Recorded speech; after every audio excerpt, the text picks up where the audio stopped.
the other thing the Niners have going for them is they have a quarterback who's worth $60 million a year, or at least he thinks that. What do you think of Brock Purdy holding himself in such high esteem, or at least his agent?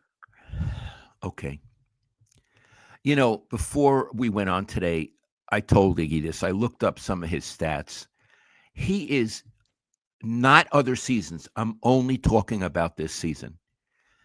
He is strictly a middle of the road quarterback. He ranks in the middle of quarterbacks, like 15, 16, 17, depending on, what category you're looking at. You know, passer rating, yards. He's actually pretty good in yards. The point is, I'm going to do hypotheticals. I've never met the agent. I've never met Purdy. If he thinks that he's going to get $60 million, I have to think he's gone around the bend. Why would a team that has any business acumen and any pride give a middle of the road quarterback $60 million?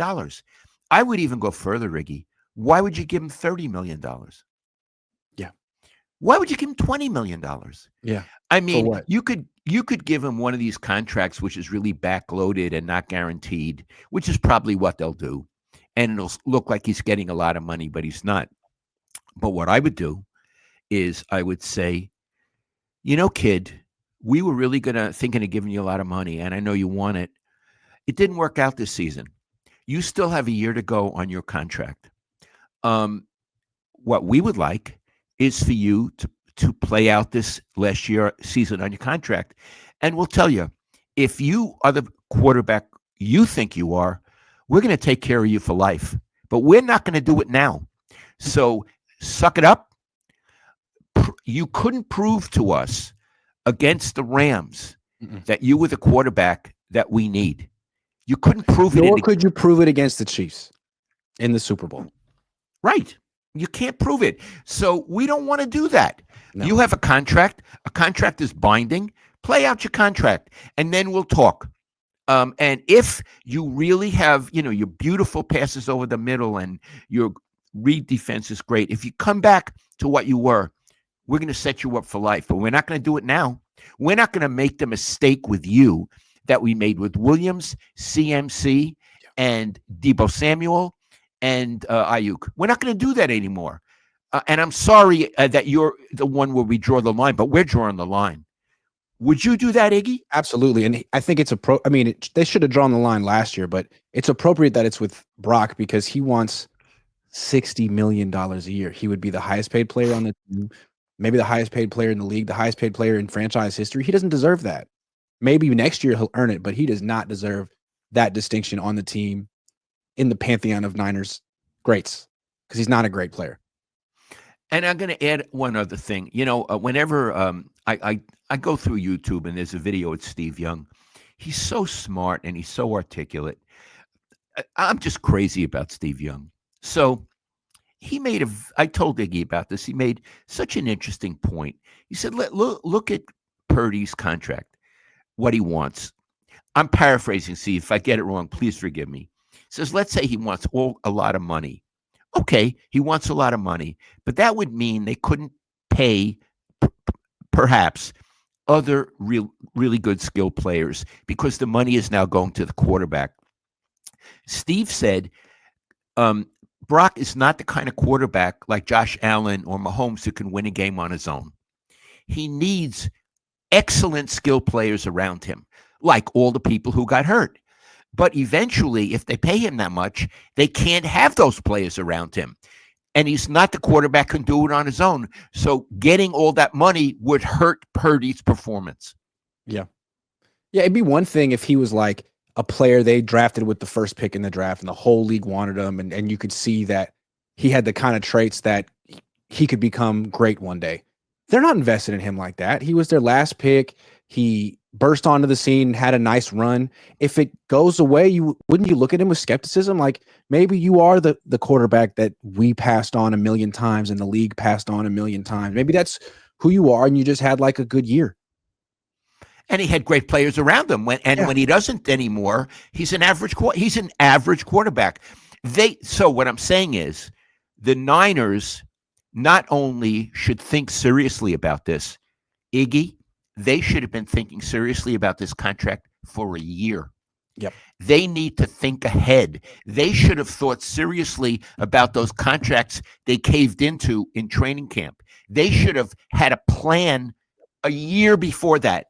And they don't strike me as a team that plans ahead. No. Jed, John Lynch, it's like, oh my God, Purdy wants a contract. What are we going to do now? This should all have been decided.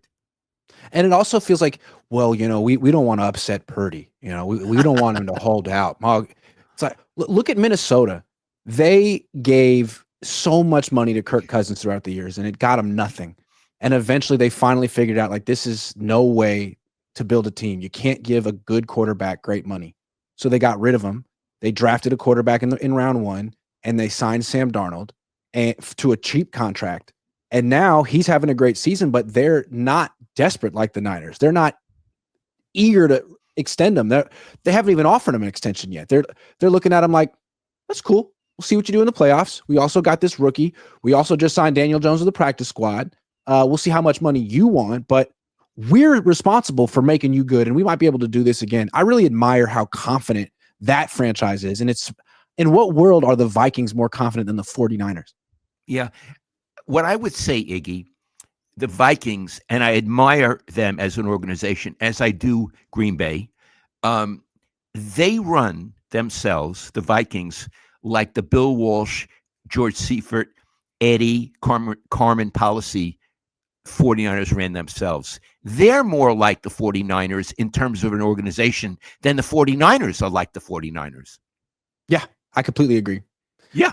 One more thing with Purdy. Great story. 7th round pick, never been done before. If the playoffs were to start today, 12 of the 14 quarterbacks in it would be first round picks. So with him, you're looking at a guy that you think, are you the aberration like Tom Brady was, the 6th round pick that comes out of nowhere? There's never been a 7th round pick who's won a Super Bowl as a quarterback. Is he the aberration? I mean, he doesn't look like it this year. He looks like a 7th round pick who had a nice little run. What I want to say, because it's Christmas and it's Hanukkah, we want to be generous. That's true. So what I want to say is he has another season to prove it. Yeah. I don't know if he's an aberration or if he's just a middle-of-the-road quarterback. I'm willing to say I don't know. That's what next season is for, and I wish him all the best. I do. I hope the Niners have a franchise quarterback, someone who's dazzling and is going to bring them to the playoffs and maybe win a Super Bowl. That'd be great to cover, as opposed to what we have to talk about these days. So I'm saying, for me, his future is his to take.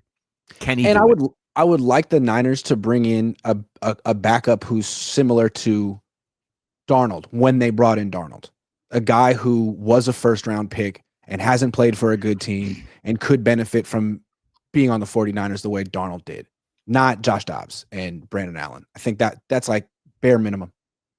One other thing, I was again listening to the announcers, and they kept giving Kyle Shanahan credit for how good Darnold is doing. No, it's the people in Minnesota get the credit, not Kyle Shanahan. What did he teach him? I was baffled. Verbiage. Yeah, he has a funny way of saying things. Anyway, I give Minnesota credit.